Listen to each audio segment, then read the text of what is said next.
All right, everybody. Once again, it is Monday morning, 7 a.m. And as you know, it is time reserved for the SHOPO Hour, which has turned out to be one of the most compelling hours of radio in this city. And delighted to be with you. The SHOPO Hour focuses on your telephone calls at 521-8383. Again, an opportunity for you to interact, converse, Q&A with gentlemen in studio that are more than willing to provide information important to you as part of their service to our community. I want to welcome Bobby and Steve and Mark into studio with us. And as always, starting off with a brief reminder of who, what, where, and how, a little background and such. Bobby, I'll start with you, of course. Would you mind sharing? And a very good morning. Good morning, Rick. Thanks again for having us. We look forward to this hour every week, every Monday. And so Bobby Cavaco, president of SHOPO, lieutenant in the Honolulu Police Department in the traffic division, and I've been with SHOPO for about going on my 20th year. 20 years. My goodness. Thanks, Bobby. Thank you for that very much. All right, handsome. You must be talking about Mark. No, I just read what you gave me on a card before we got started. Flip it over to the other side. Good morning, Rick. How are you? Good morning, brother. Good. Happy and grateful to be here. Steve Keogh. I'm with Honolulu PD. I have 15 years of service. I currently work as a patrol sergeant in urban Honolulu, which is the areas of Chinatown, Ala Moana, the Mountain, and Kaka'ako. Mm-hmm. I've been with the union in various capacities since 2013. I currently am the vice president on the state board. Mm-hmm. Excellent. Excellent. Good to see you this morning. Good to have thanks. As always. Brother Mark, would you please? Good morning, Rick. Bobby, morning, Steve. Mm-hmm. Retired major with the Honolulu Police Department, 31 and a half years. My last command was Waikiki. I was just there last night. All right. Yeah. Bustling place. It's opening up. And 99% of people not wearing masks. Love it it. was interesting to see. Just very vibrant environment. What is unique about Waikiki when it relates to the HPD? There's everything down there, man. I loved, I was a sergeant there for 10 years. Right? And what I loved about that place as a patrol sergeant or even a patrol officer, you meet people from all over the world, and it's just an amazing place to work. But then again, you got to remember, every idiot on the island goes to Waikiki, so that's where we come in, So you got to regulate, but it's a lot of population down there, and those men and women work hard. Yeah, we forget there's about 20,000 local residents that live in basically a 1 square mile area, on top of the millions of visitors that we get. So it's intense. There's no doubt about it. Again, the SHOPO Hour is all about you. If you'd like to give a call at any time, 521-8383, and connect with gentlemen in studio. I want to, if you don't mind, start with some information that Bobby had shared with me over the weekend. And it was so very helpful to gain a better understanding about SHOPO membership and our police officers statewide. And occasionally we get a little Oahu-centric, but we have to remember that we have men and women who serve on our neighbor islands, of course.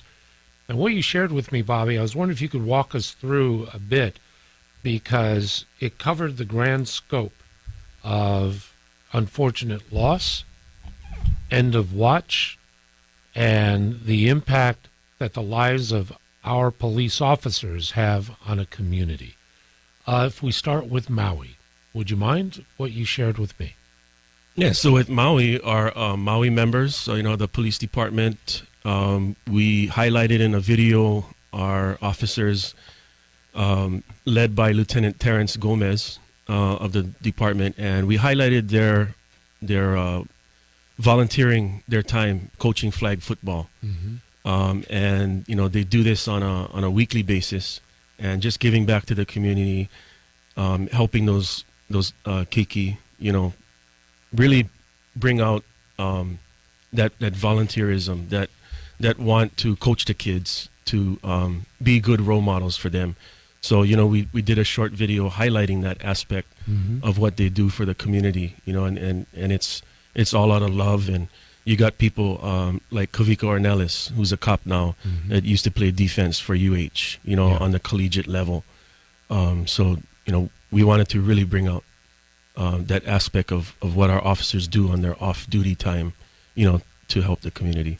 And that's a lot of service. I mean, it is just service. One thing that struck me throughout the entire series of presentations is the consistency of messaging. It's about service.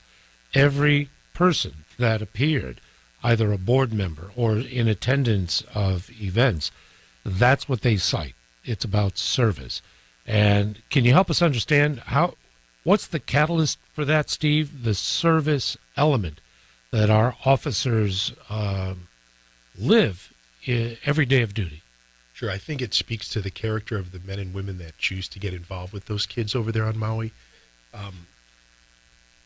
I think if you talk to the majority of officers, they get into this police profession. A lot of people say it's a calling. They've wanted to do it for a long time. And when you talk with people further, they really say, I wanted to provide a service to the community. This is the way I wanted to give back. And police officers, outside of being the police, Rick, do have other interests. And they like to coach, whether it's baseball, football, soccer. We're not just police. That's what we do for a career. Right. But, we're multi-dimensional people. We have interests in things that we do that bring us happiness. And I think it's great when law enforcement officers can do things outside of police work that give back to the community, because if you think about it, Rick, it's a win-win. They're providing a great service for the community, but at the same time, they're providing a great service to themselves.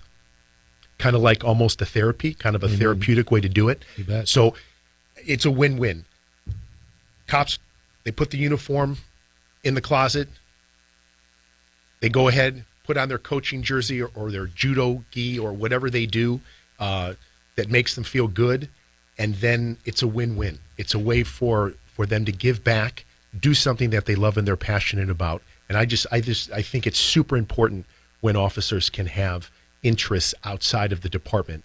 And if the kids and the community are able to benefit and our officers are able to benefit, it's a home run all the way around. There we go. It is 7:17 in the morning. I know we have to take a break here in a moment for traffic, but I want to continue on because in the series of videos and information, back to Bobby, and there are some heartfelt moments, the end of watch moments. We discussed it last week, but when you see, at least via this expression, my goodness, the impact was phenomenal.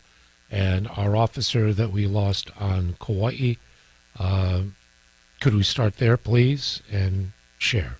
No, we lost two officers this year in Kauai. One from COVID, Sergeant David Banquo. He caught COVID and passed away. He was active duty. And we also lost Lieutenant Daniel Oliveira, also active lieutenant in patrol. He died of a heart attack. And those two deaths really affected the Kauai Police Department and our members. And it's a sad situation all around when you look. Both of them had 3 children, their wives, and so that really puts a perspective on life. Life is just, it's short, and we wanted to go up there and connect with them and our members statewide. At the ceremony, a police chaplain had made a comment, and she referenced that in nowhere has she ever experienced the closeness and the relationship between officers and the amount of support that is given. And for her to recount that it's a profound statement. And Mark, I'm sure with the men and women under your charge during all these years, you can probably comment even further than I. Man, I lost a lot of friends. People worked for me, and the latest was a Diamond Head shooting. Tiff and KK worked for me for 5 years. We got together often. It's like family. That one hit me the hardest, the most. That was really, really hard on a lot of people in this department. And I remember I was at a funeral many years ago. I think I was just an officer, and a lieutenant came up to me and said, "What other career would basically be where pretty much guaranteed either your friend or a colleague will be killed? What other career could you be in? But it's almost Right. guaranteed, Right. with our career." But yeah, and like you were saying, the closeness and the support, it's got to be there with all of us. It's just a special bond we have, just in our day-to-day working environment. So I'm just going to say, from my standpoint, of why I really appreciate you taking the time and being forthright with us about the experience, is that there has to be, in my mind, in our community, more of a humanization of our men and women who serve as officers. For many people, the uniform connotes different reactions. There are some that are going to be, my goodness gracious, very respectful, etc. Others are on the other side of that, for whatever reason that might be. It's not the uniform, it's who wears that uniform. And we have to just embrace and have empathy for the duty that needs to be done 24/7. Really, this yeah, you can take it and go and coach and all, but always, you're always a defender of this community, and that can be relentless. Absolutely, and I think a lot of our members take a look at it that way. When I was in patrol, you get called every name in the book, the 4-letter word, you name it. But for me, when I was placed in that position, I would always look at it as, it's not, I don't think it's personal. They're looking at the uniform. They're talking to the uniform. They're reacting to the uniform, and whatever experiences that they had in the past, which probably would be bad. But I think you have, when you as an officer addressing that situation, take it from that perspective, that 9 times out of 10, it's not personal. If they have a bad reaction to you, it's probably because of the uniform, and not personal. On that note, what I'm going to do is share the information that Bobby forwarded on our site, on our podcast page. So we'll have a chance to download. I'm going to do so incrementally, because you also have a chance to get to know board members and folks who are with SHOPO and the responsibility that they've taken on. And again, the commonality, the common theme is service. And I was reviewing some where there was even commentary about ensuring fairness and improving morale. And there is a nuts and bolts aspect to service within SHOPO. And then I had one quick question, and because I got to get this. See what happens when we get together? Time just whoosh, flies by. In getting to know the Honolulu board, I had a chance to listen to Larina, and acronyms everywhere. CAD, MED, HRD, CRD. I don't know. Can you briefly run through those acronyms in order so we can kind of understand that there are multiple responsibilities and aspects of service? Absolutely. Our department statewide, we cover the gamut from CID, Criminal Investigative Division, CAU, Crime Analysis Unit, MED, Major Events Division, which is, takes care of, our COVID stuff, our major events when it comes up, Asian Development Bank Conference, etc. The other acronyms would be former CIU, renamed IEU, Intelligence Enforcement Unit. Okay. VHS, Vehicle Homicide Section, investigates all traffic fatalities as such. So yes, acronyms from one end of the spectrum to the other really highlights all of the responsibilities that come under the police department. You know, it's not just patrol, it's, you know, from one end to the other, and it covers everything. Now, SHOPO, of course, a state organization. Is there a lot of differentiation between county police departments in that regard, or is it a uniform departments that you just cited, or different? As far as the acronyms? Yes. No, sometimes, you know, departments call internal affairs different. So Okay. we call it PSO, Professional Standards Office. Kauai calls it OPS, Office of Professional Standards. Okay. So, you know, potato, Right. you know, same Yeah. thing though. Same thing. And there we Yeah. go. How do we learn more about SHOPO? How do we become connected? Steve, what's the best way for us to do so? Sure. So we're on all the social media platforms. We're on the Gram, Facebook, Twitter. We're currently redeveloping our website, and on our show, on your show, Rick, we'll let you know when we have that going. Okay. And they can always give us a call at SHOPO, no problem, like Bobby said the last episode. And I'll tell you what, we're going to cover a lot of ground today. And give us a call, 521-8383, with the brothers in studio, and we want you to be a part of it with Bobby, Steve, and Mark. As a matter of fact, I want to bring up a recent ruling that was announced concerning our HPD, and we'll do that when we come back. Time is just flying by. We're already at 7:28 in the morning. This affords us just a few moments, maybe cover a couple of points. But with our friends in the studio during the SHOPO hour, Bobby, Steve, and Mark, I referenced a recent decision by the prosecutor's office that gave 100% clearance to officers involved with a machete-wielding individual in Kalihi. I was wondering if you could share what that story truly was from your perspective and reaction to the decision. You know, that particular incident was, very, very serious. You had a male that already had chopped off somebody's pinky finger, and if you took a look at the machete, that thing was definitely the definition of a machete. Mm-hmm. And when the officers approached him at that vehicle, he came out with it and just, basically just charged them. And they did what they responded to what they were trained to do, to stop the threat.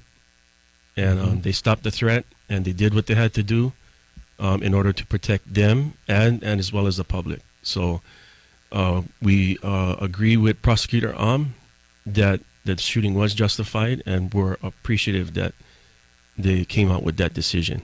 Yes. Is there an indication what process does the prosecuting office go through in order to get to a decision? What type of investigation? Well, in the past, they would wait entirely for HPD's reports to come in by the Criminal Investigative Division, and then go based off of that and then make a decision. But now Prosecutor wants to do his own independent review of the shooting, aside from HPD, which I don't think we have an issue with, as long as they follow our collective bargaining agreement and that our officers are protected in that fashion. So if he wants to do his own independent review, fine, go ahead, but make sure that the officers have their rights protected as well. And Steve and Mark, split-second decisions have to be made. And your thoughts on this particular case before we take our bottom of the hour Well, like break? Bobby said, your training kicks in, right? And, everybody saw over the weekend the Taser incident. There's hours and hours of training. People just see a split-second clip, but there's hours and hours of training with these people or with these officers are going through. And then, there's an FBI study out for the sharp-edged object, 21-foot rule. You could be killed within 21 feet of a sharp-edged object. So now this guy had a machete, which is worse than that, right? So the officers their training kicked in. They did a good job. Brother Steve? And the appropriate amount of force was used to handle that threat. Officers were able to go home safe. The community was protected. It's unfortunate that a life was lost, but again, the officers on scene utilized their training. The appropriate amount of force was used to handle that threat, and everybody went home safe. Yeah. The bad guy didn't, but everybody else did. Just don't be a bad guy. Right. Come on. And Rick, one more Just thing. frustrating. Yeah. I want the public to know is you're going to get these news stories where, why couldn't they shoot him in the leg? Or why did they have to use their firearms? Like, when officers go to work every single day, that's the last thing they want to do is use their firearm. And the way the media and people portray it is, they go to work they want to go shoot somebody. That's the last thing we want to do. There's a procedural necessity with the discharge of a firearm in any regard. And I know that we're running behind a little bit, but could you share a bit? If an officer discharges a firearm, what is the procedural, the process in following up with that incident? So when an officer discharges his or her firearm, it's like once the scene is safe, everything stops. Scene is secured, and then everybody gets sequestered, whether you're an active officer who discharged or you're a witness officer that was there at the time the firearm was discharged. And then the contract then goes into play. Those officers are sequestered. They have a period of 4 hours to consult with either a SHOPO rep or an attorney. Mm-hmm. And then our criminal investigative division, as well as our professional standards office, IA, comes in. They come to the scene. They do an independent investigation, witnesses, take a look at the evidence. And then after conferring with the attorney, the officers do a walkthrough with the investigators, and then they make a statement, and then the investigation moves forward, whether it's a good shoot, bad shoot, or whatever disposition comes out of it. Even and go ahead, Steve. No, I was just going to say, in addition to what Bobby just brought up too, the supervisor's responsibility at the scene is going to be to immediately come on scene and gather all up the body cameras. So any officer that was involved in that, the body cameras are going to be gathered up, and then any officers that discharge their firearm, we're going to take that firearm from them along with their gun belt, and that'll be used actually as evidence. I see. Now, if there's a discharge of a firearm, but there has not been an injury or any other consequence, is there still a procedural issue that has to be followed? They're still going to go through the. They're still going to go through the whole gamut. Yeah. Professional standards are going to come out, and whether it be accidental discharge or whether it be a shooting, it's stressful for the officer. Let me tell you, it's very, very stressful. Just that alone. Does that stay on an officer's record in any capacity of a firearm discharged? Yes, it does. It does. Yep. Everything is documented. So if the department wants to research as far as how many use of forces a particular officer has, they'll be able to have that info on record. No, I just want to thank you, because these are public has no idea. I don't think the vast majority, to cement what you had said.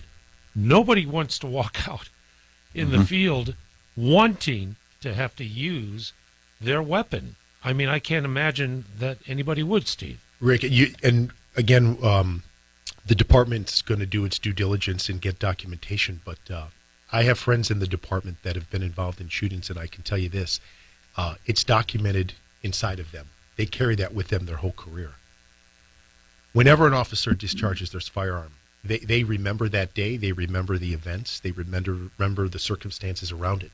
So yeah, there's paperwork documentation, but there's also that documentation within themselves that it happened to them that day. You know? Right. I'd like to circle back really quick Sure. to the Taser incident in Waikiki over the weekend. Yes. You had a guy that was perving out on women. He had a knife, and that was textbook action by our officers. And we would hope, the lower rank and file, that the department would come out with either a press release or a statement and say that this was a textbook reaction by our officers, and basically tell the public and the media that our officers did well. They addressed the situation and they protected the community. Yeah. And not only in the times where, maybe otherwise the incident looks bad, or if the officer made the wrong decision. So we would like them to come out and support the officers publicly, to know that the department backs them. Right. It was a conversation point within our own family, because Waikiki and this, that, and the other. And the one thing is a taser bill within the big square building failed. Was going to put more control. So good. The differentiation between a private citizen and the quality and level of that taser is what happened to Waikiki. You mentioned hours of training. This was a very controlled, very specific procedure that was effectuated to success, Mark. Yeah, and like I said, hours and hours of training where the area where they tased that guy. I was on that mound. I was involved in some scuffles on that mound. It's not easy. It's not level. It's not flat. So these officers had to, navigate the land and the area, the people. They got to make sure, there's nothing in the backdrop. Right. I'm not going to go over their tactics, but there does need to be some lethal involvement just in case the taser don't work. This guy had a knife. You got to remember that, right? 21 feet. Yeah. So those guys did an excellent job. It was textbook. There we go. It's 7:38 in the morning. Can you just stay till 2 p.m.? We'll have lunch brought in. We'll have that. But with the fellas in studio, with Bobby, Steve, and Mark, can't thank them enough for taking the time. Can't thank you enough for being with us. And now, give us a call, 521-8383.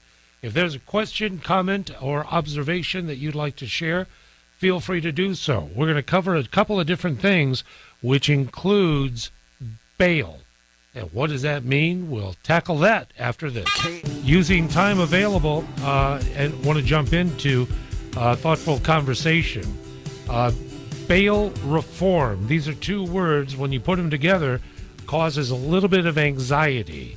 What does this mean, and where do we stand?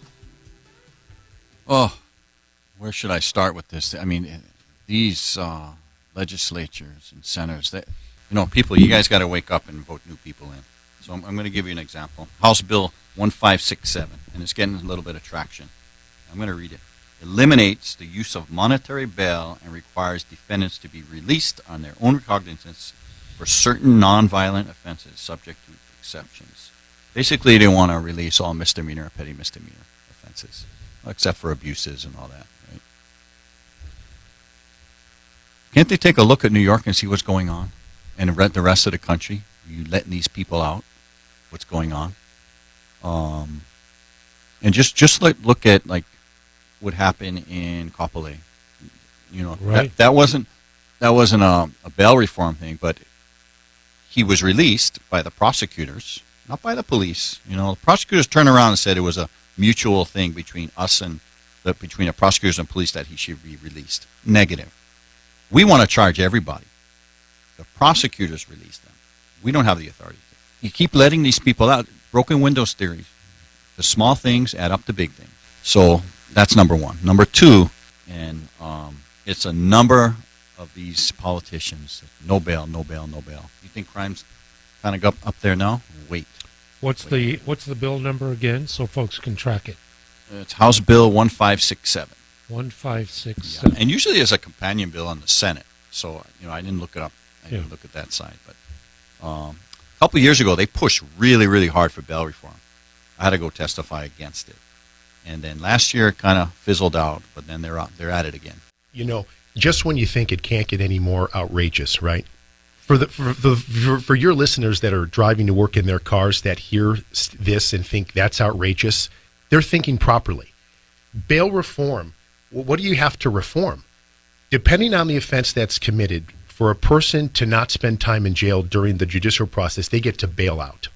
Here's my take on bail reform, okay? If you have people that are saying that certain individuals can't afford the bail, and that's unfair because there's other people that can afford the bail, that doesn't address the situation that bail is necessary. Mm-hmm. If somebody can't afford to bail out, that's not the community's problem. If you commit let's be real clear now.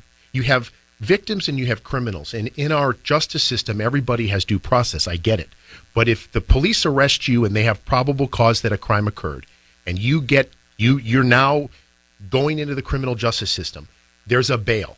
If you can't make bail, you stay incarcerated. I'm sorry, but I don't know how it's the community's problem if an offender does a criminal act and that person can't make bail.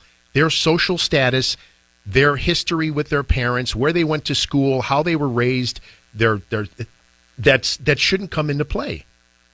And if you then want to go ahead and remove bail, so basically, just so your listening viewership understands this, police make an arrest. If there's no bail, that means they get fingerprinted, they get run through some checks, they get a photo taken, and you know what? They walk right out the back of the police station. Is anybody listening to your radio show okay with that? Seriously, common sense is just going out the window here. And as police, I actually take offense to that. Okay? If somebody is getting arrested, we feel that the probable cause happened, that's why they're going to jail. And certain individuals want to make it where those people get processed and they just, no bail, see you later. Yeah. Does anybody think that's a good idea? And again, let's be real clear here.